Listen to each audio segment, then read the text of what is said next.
De l'inquiétude aux criminels. L'enquête sur la disparition de Lina, 15 ans, porte depuis hier sur des faits d'enlèvement ou de séquestration. 2 juges d'instruction ont été saisis alors que plusieurs pistes ont été explorées ces dernières heures. Bonjour Tatiana Geselman.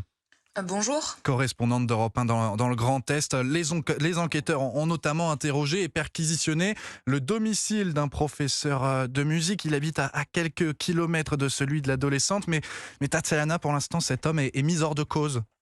Oui, depuis hier soir, il n'y a plus aucun gendarme qui se trouve devant cette maison de disparu mise sous scellé samedi.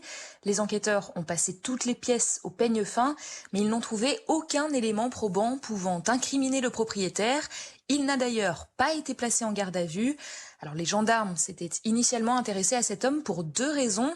D'une part, parce qu'il possède une Clio bleu foncé et un témoin de l'affaire affirme avoir vu Lina samedi vers 11h30 sur le siège passager d'une voiture foncée qui roulait en direction de Strasbourg. Elle aurait fait coucou de la main en passant dans le village. Alors tous les propriétaires d'une Clio sombre des environs ont reçu la visite des gendarmes, mais ce professeur de musique en particulier a intrigué les enquêteurs car ses réponses étaient évasives. Les voisins le décrivent comme quelqu'un de solitaire, mais cette piste n'a donc finalement rien donné. Les gendarmes poursuivent leurs recherches et leurs interrogatoires, avec toujours, malgré tout, cette voiture bleu foncé en ligne de mire, car il pourrait tout de même s'agir d'un élément clé de cette affaire. Tatiana Geselman pour Europe 1. Merci Tatiana.